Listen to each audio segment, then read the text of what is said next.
Welcome to Mechanic. Today we have a 2015 Audi Q7, and on this vehicle we're going to show you how to replace your motor mounts.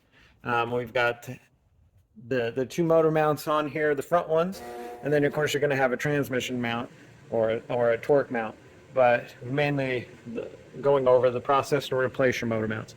So to start with, you will want to be able to support your engine, whether you have an engine hoist or something to pull up the engine, or being able to jack it up from the bottom in a fashion. So to start with, also, it's a good idea to remove your air box for the passenger side, the right side of your engine bay. Remove the air box, the air intake, gives you the access for what you need to see down there. And also, the alternator has been removed to give the access to get this out. So coming up in here, we have an 18 millimeter up top here, and we have two 16 millimeters here. So if you use you can use a ratchet and an extension to get down to that one, like a deep and an extension, we get to the one on the other side, and then just a standard here. Or if you have an extension with a wobbly socket, you can get those all undone. So then once you get them loosened and out of here, all right, I'll get them out, and then we will do raising the engine a little bit and then being able to get the actual mount out.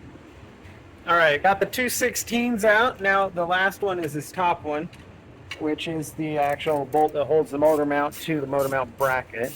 And that is a 18 millimeter. Good. All right, so we have all the bolts to hold it. Also, there was a grounding nut that goes right here. It's a 13 millimeter. And then we need to, now this is where we need to raise the engine a little bit so that we can get that motor mount out.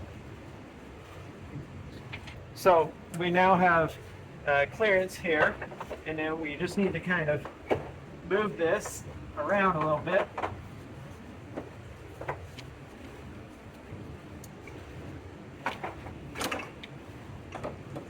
To be able to get it out. It can be a little tight and hard to get out, but that's the way we get it out while it's still stationary in the vehicle. So we will get a new one of these to be able to put back in, and this sits down in the base there, the two bolts here, and then this little pin here, that goes toward the outside of the vehicle so that your engine sits the way it's supposed to be. So if you get a new one, go through in the reverse order, put it in. Might just be a little bit of a move it around down here to get it in the right way, line it up in. Now, to make sure you get that pin lined up in the top where it's indicated, it's a good idea to put that nut on there first and kind of get it hand tight. Get a hand tight because that's seating that little pin in the top here. Because on this motor mount bracket there are little other little indents, and it might be off if you don't do that one tight first. So now we've got that one tight, let's go ahead where we can lower the engine and get it down there. Now don't want to put the full weight on there until we at least get these bolts started in there, because we still want some movement there. Now we do have the air box out, and we do have the wheel liner out, so you can reach in through the side there if that's easier for this application to get the bolts in here. So we'll get them started down, and then we can lower and put all the weight on it, and then tighten these bolts, and then you would just go through that process of putting, you gotta put the alternator back on, and your serpentine belt.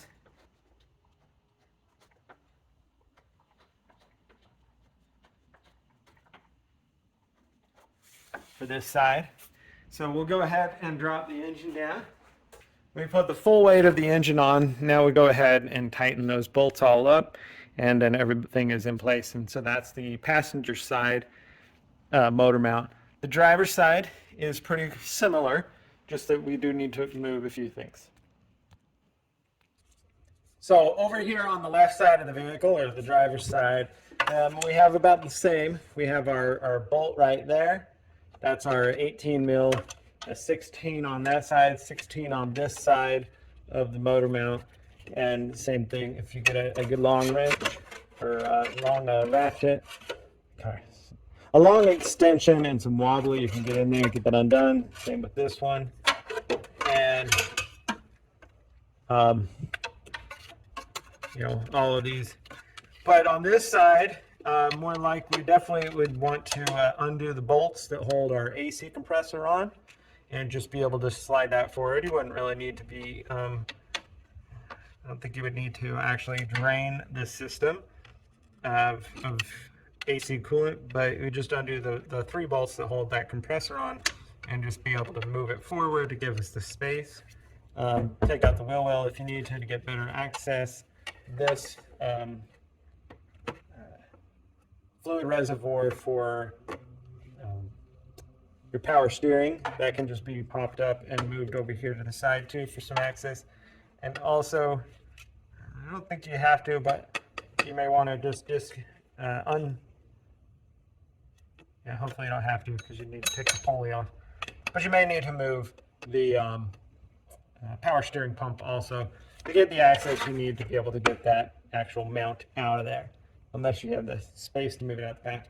But you would do the same process, undo those 3 bolts, raise up the engine with a hoist of sorts, or another suitable way to get the engine up high enough to be able to get that motor mount out, and then be able to put your new one in, tighten the 3 bolts, and lower it all back into place.